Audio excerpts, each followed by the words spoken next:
여러분 안녕하십니까? 7월 4일 목요일 뉴스투데이 강원입니다.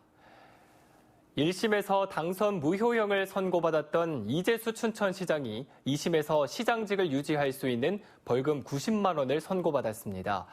이 시장의 허위사실 공표 혐의가 1심과 달리 무죄로 선고됐기 때문인데요. 백승호 기자가 취재했습니다. 지난해 선거 기간 중 열린 방송 토론회, 이재수 춘천시장은 경찰 수사를 받고 있는 것 아니냐는 상대 후보의 질문에 사실이 아니다라는 취지의 답변을 했습니다.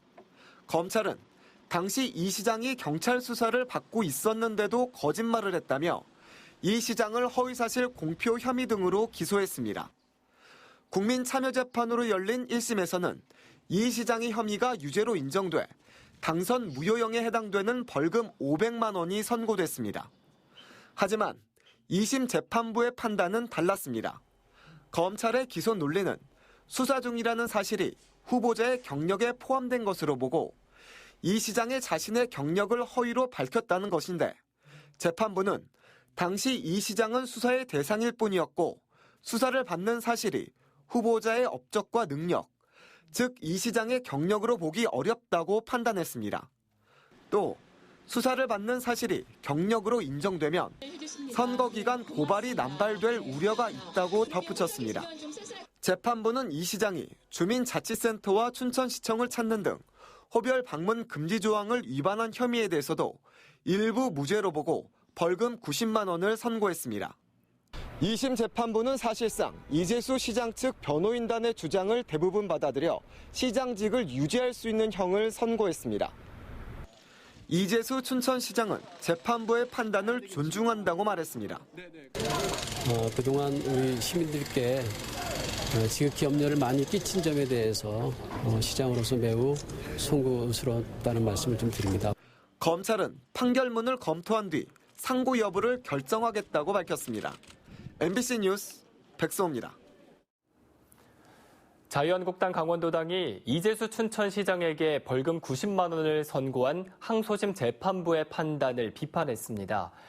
특히 1심에서 벌금 500만 원이 나왔는데 같은 사법부에서 이렇게 다른 판결을 하게 되면 법의 안정성과 예측 가능성을 해치게 된다며 결국 사법부에 대한 국민의 신뢰가 추락할 것이라고 밝혔습니다. 또 사법부가 최종적으로 국민이 납득할 수 있는 판결을 내려줄 것으로 기대한다고 덧붙였습니다. 도내 급식 조리원을 포함한 학교 비정규직 노동자들이 내일까지 총파업을 벌입니다. 급식이 중단된 학교들은 대체 급식을 제공하는가 하면 돌봄 교실 운영도 일부 차질을 빚었습니다. 배연환 기자가 보도합니다. 춘천의 한 중학교. 학생들이 한창 점심을 먹을 시간이지만 급식실은 텅 비었습니다. 교실에서 저마다 준비해온 도시락을 먹거나 학교에서 나눠준 빵과 우유를 먹는 겁니다. 교육 공무직 노조가 사흘간 파업에 들어가면서 학교 급식이 아예 중단됐습니다. 규칙적으로 이루어지던 급식이 좀 이루어지지 않으니까 학교에서는 미리 안내장을 통해서 학생들이 집에서 준비할 수 있는 도시락이라든지 대체 점심에 준하는 간식을 이번 파업에는 도내 457개 학교와 직속기관에서 1,850여 명이 참여한 것으로 전해졌습니다. 특히 급식조리원이 파업에 참여하면서 도내 유치원과 초중고교 299곳이 학교 급식을 중단했습니다. 교육 공무직 파업으로 급식이 중단된 학교에서는 학교별 상황에 맞춰 대책을 마련했습니다. 대부분의 학교들이 학생들에게 도시락을 싸오게 하거나 빵과 우유 등으로 급식을 대체했고 일부 학교는 단축 수업을 실시했습니다. 학생들은 평소와 다르게 급식을 먹지 못해 좀 불편해하면서도 이번 사태를 다시 생각해보는 계기가 됐다고 말합니다. 무거워져가지고 들고 다니기도 불편하고 가방을 열 때 이상한 냄새가 나서 불편해요.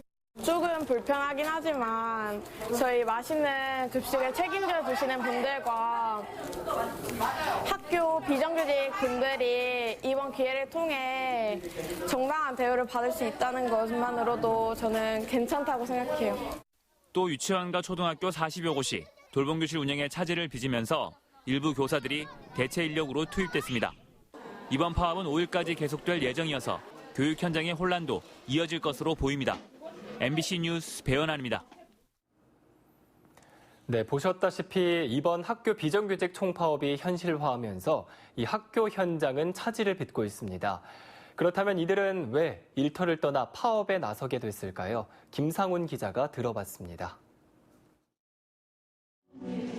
학교로 출근해야 할 비정규직 노동자들이 서울에서 열린 파업 결의대회 현장에 모였습니다. 이들은 파업에 나선 이유가 들쑥날쑥한 임금 때문이라고 말합니다. 방중 비근무자라 저희가 이제 방학 때 근무를 못 해요. 그러면 월급이 이제 안 나오기 때문에 생활이 다들 어렵거든요. 총파업이 현실화된 첫날, 이들은 한 목소리로 임금을 교육 공무원의 80% 수준으로 올려달라고 요구하고 있습니다. 방학 중에 업무가 없는 게 아닌데 방중 비근무라고 계약을 하다 보니까 그게 보장이 안 되다 보니까 도내 학교에서 일하는 교육 공무직은 7,500여 명으로 전체 교직원의 30%에 달합니다. 급식 조리사와 방과 후 전담사 등 이들이 일하는 분야는 60개가 넘습니다. 대부분 정년이 보장되지만 기본급이 적은 데다 임금이 업종에 따라 차이가 크다 보니 처우 개선 요구가 계속되는 겁니다. 기본 행정 업무는 저희 공무원들이 다 담당을 하고요.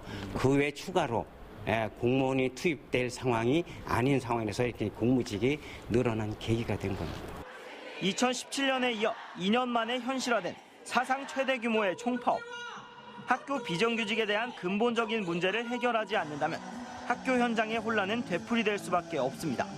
MBC 뉴스 김상훈입니다. 민선 7기 출범 이후 평창의 군정은 올림픽 효과를 어떻게 살리느냐에 집중됐습니다. 이 한반도 평화 분위기에 맞춰 평화 유산 사업들을 다양하게 추진하고 있지만 예산 문제로 시작도 못한 사업도 많습니다. 권기만 기자입니다. 전 세계의 관심이 평창으로 집중됐던 올림픽이 끝나고 시작된 평창군의 민선 7기. 이른바 올림픽 효과를 살리는데 모든 역량을 쏟은 1년이었습니다. 그 중심에는 바로 평화가 있었습니다. 한반도 평화 분위기에 물꼬를 튼 올림픽 현장의 의미를 살려 다양한 유산 사업들이 추진됐습니다. 평화 올림픽이었다는 이 평화를 우리가 이제 성장 동력으로 좀 삼으려고 하고 또 이러한 평화와 관련된 유산 사업을 우리 평창 군민이 지속적으로 이거를 하려고. KTX 등 교통망과 평창의 브랜드 가치를 활용한 관광산업, 기업 유치에도 힘을 쏟고 있습니다.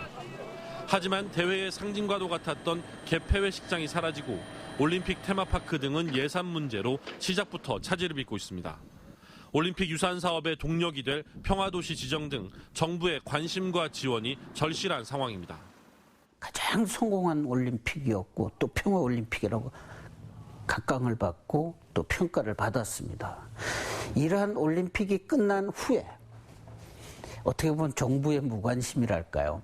평화도시의 상징인 평창시로 승격을 좀 한번 검토해 주셨으면 합니다. 올림픽이라는 유산을 지역 발전의 중요한 계기로 삼을지 아니면 과제로 남겨놓을지가 민선 7기를 바라보는 국민들의 가장 큰 관심사입니다. MBC 뉴스 권기만입니다. 류태호 태백시장이 민선 7기 출범 1년을 돌아보고 새로운 태백의 비전을 제시했습니다. 석탄 산업이 위축돼 침체에 빠진 지역 경제를 활성화하기 위해 대체 산업 유치에 사활을 걸겠다는 계획을 밝혔는데요. 홍한표 기자가 보도합니다. 류태우 태백시장은 취임과 동시에 석탄 산업을 대체할 지역 산업 기반 마련에 나서고 있습니다. 자신의 공약인 1,500명 수용 규모의 교정시설 유치는 시민 만여 명의 서명을 받아 법무부의 유치 의지를 전달하는 등 범시민적 공감대를 얻었다고 평가했습니다. 우리가 필요로 하는 거나 법무부가 필요로 하는 거나 이게 좀 맞아떨어진다고 생각을 해요. 그래서 법무부에서도 좀 적극적으로 좀 검토를 하고 있는 단계라서. 탄광문화유산이 많은 장성동 지역이 도시재생 뉴딜 사업에 잇따라 선정되면서 변화도 기대되고 있습니다. 2천억 원 넘게 투자되는 에코잡시티 태백 사업으로 탄광 테마파크, 스마트팜, 열 병합 발전소가 조성될 예정입니다. 또 화강 아파트를 헐어내고 임대 아파트와 작은 영화관을 조성하는 장성 탄탄마을 조시재생 뉴딜 사업도 순조롭습니다. 지역의 발전소와 연관된 산업들을 유치하고 지역에서 기업들을 사회적 기업들을 형성하고 만들어내면서 거기서 일자리들을 좀 만들어내고 지역 경제의 비중이 높은 장성광업소는 최근 노사정 협의가 타결돼 장기적인 운영의 길이 열렸습니다. 강원도와 함께 매봉산 자락에 추진하는 국제산악관광지 조성도 시동을 걸었습니다. 하지만 경상북도가 폐수 유출 등으로 영풍 석포제련소에 4개월의 조업 정지 행정처분을 예고한 건 고민입니다. 사실상 태백 지역과 경제권을 공유하고 있어 경기 침체에 빠져들 우려가 있습니다.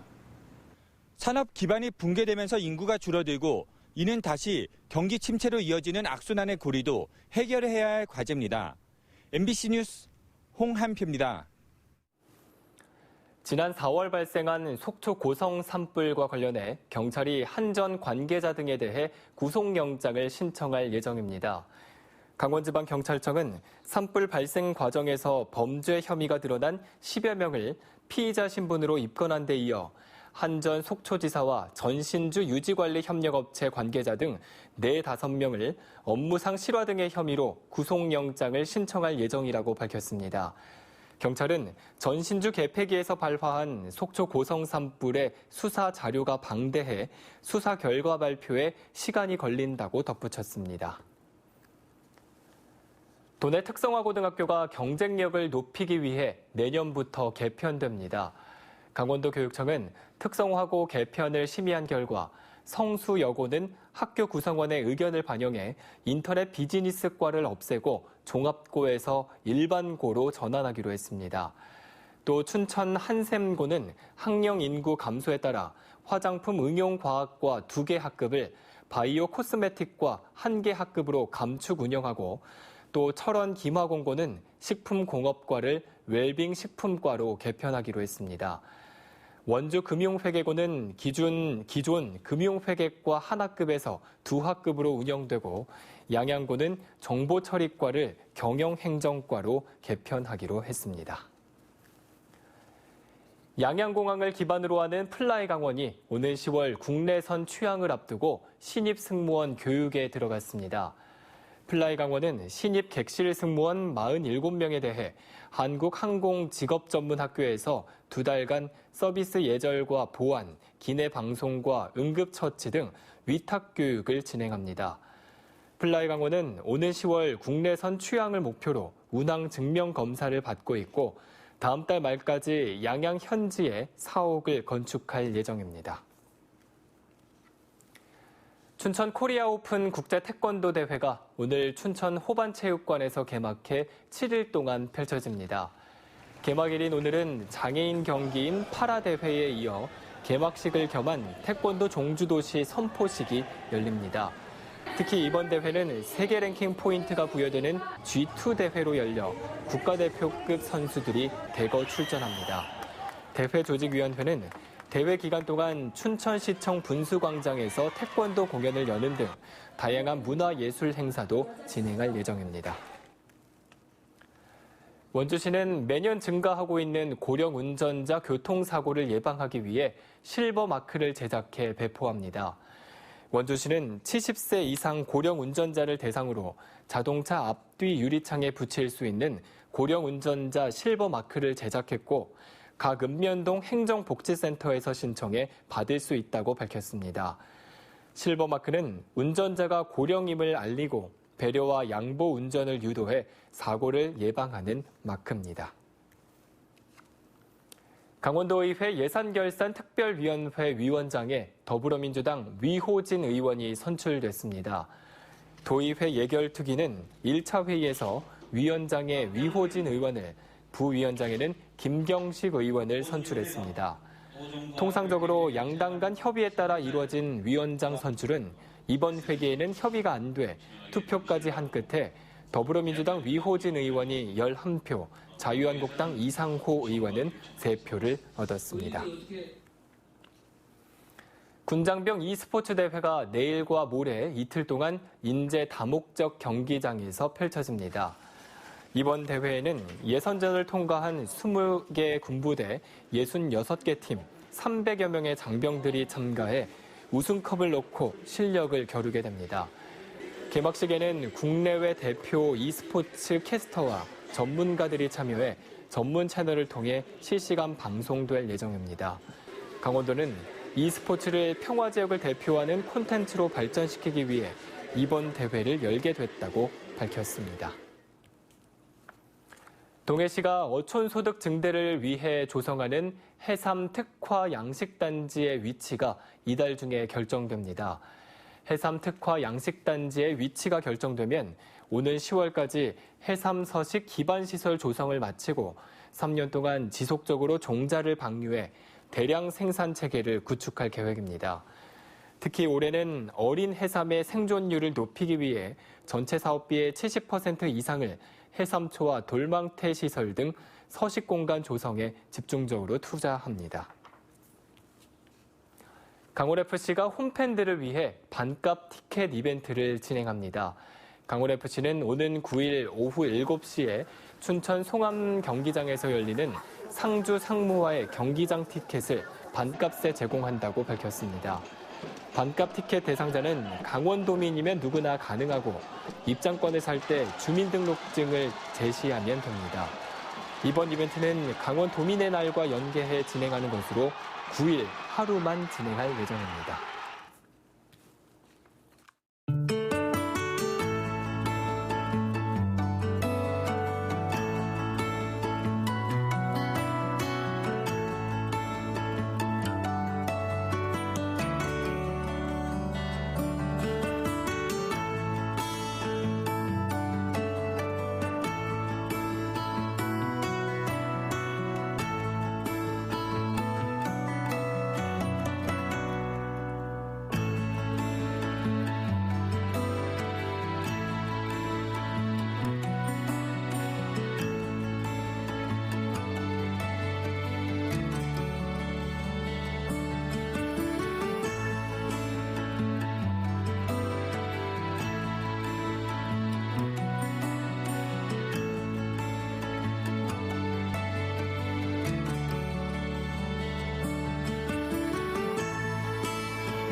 춘천 지역 전통주 산업을 육성하기 위해 강원대학교에 누룩연구소가 설치될 예정입니다. 이상으로 뉴스투데이 강원을 마칩니다. 고맙습니다.